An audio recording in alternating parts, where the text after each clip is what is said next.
wala. Simple lang. Kain ako ng bayabas. O, kumain tayo mayabas. Pero maganda, kumain ako, ayoko na. Binigay to ni Mate Nakatatlo na. Sara. Ano, Masustansya po to, mayaman sa vitamin C. ito na ba? Titikman natin yung suka. Huwag mo na muna idalhin yung suka. Diyos ko si Marlene. Ay, nalamas mo na to! Si Marlene po ay Titikman lang. kumain ng bayabas na sinasawsaw sa Palitan na lang suka. Hindi, wag na, wag na. Hindi na ako Sa Marlene, pakita mo na sinasawsaw mo sa Titikman ko suka. lang. Ala ka, oh. Marlene, sawsaw mo sa suka, dali. Oh. Ayun, suka. Oh my. Pakita mo. Kumain na nga kayo. Oh. Ikaw na lang. Ano lang? Ay, masarap din. Sarap. Alam, baka nag-MDM ako, uminom akong kape na may gatas. Diba? Di ba kontra yun sa ano, sa may suka? Sa Ano? suka. Oh, ikaw, Ikaw kumain kang na gatas. Kumain siyang gatas. Bawal. Tinikman ko lang, okay naman. Bawal. Pero kung isang sausaw lang, hindi siguro. Oo. Hindi naman ako Bawal. mag-MDM. Bawal.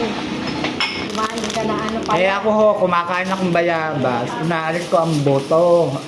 Ay, ako Oh. hindi na. Tapos ito, para hindi naman ako Bakit naalis mo pa yung boto? manghinayang, Balot na yung kainin mo.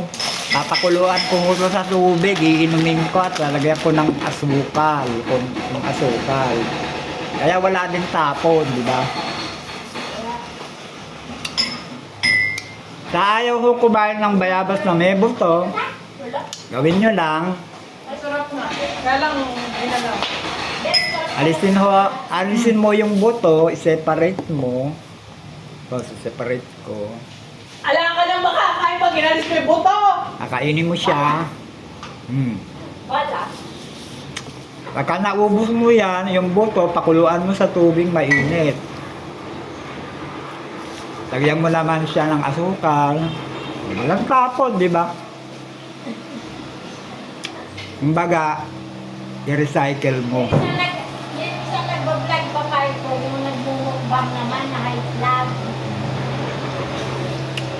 Kailangan kumain kayo ng bayabas sa isang linggo ng 2 beses.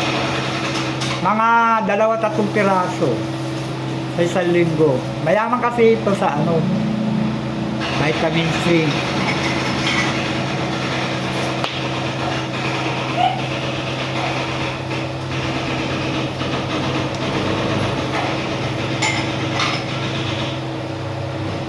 Nalakad mo sa ako sila pinagpaala sa akin. Nilak ko yung din. Ganito ako kumain ng bayabas, hindi ko kinakain ng buto. Nung kabataan ko, kinakain ko yung buto. Ngayon, hindi na. Bakit hindi mo na kinakain eh? Dito nga. Ewan ko, naniwala ako doon sa mga buso. Pag daw kainin ng buto, ma-appendicitis. Hindi daw malulusaw sa atin. Maliit na bituka. Sige sana. Kailang araw kong wala sa bahay. Pero totoo yun, huwag kayong huwag nyo lunukin yung mga buto, kagaya ng buto ng sampol. Baka hindi nyo maidumi. Wow, yun nga lang. Kompleto. Bakit? Ang bayabas, Umami siya ba? huwag nyo isasabay kumain ng chiko. Nako, para kayong hindi mapanganak pagka kayo dumi. Yung pagsasabayin ng bayabas, saging patundal at chiko. Subukan nyo kung hindi kayo mahirapang dumi. Eh, puro nakakatigas ang dumi yun. Oo nga. Hindi, baka gusto nyo mag-experiment, pwede naman. Kaya lang, iinom naman kayo noon ng maraming gatas para kayo madumi. Maganda Life pa ito bear kung medyo stop. maiksi lang. Mas mabilis pa noon. Di siya magbe-bake ka o magluluto ka ng kaibang niluluto. Eto, pag nakalima na ako nito, papakuluan ko sa isang tasang tubig, lalagyan ko asukal. Hindi na ako magsosoft drink. Healthy pa, di ba? Healthy.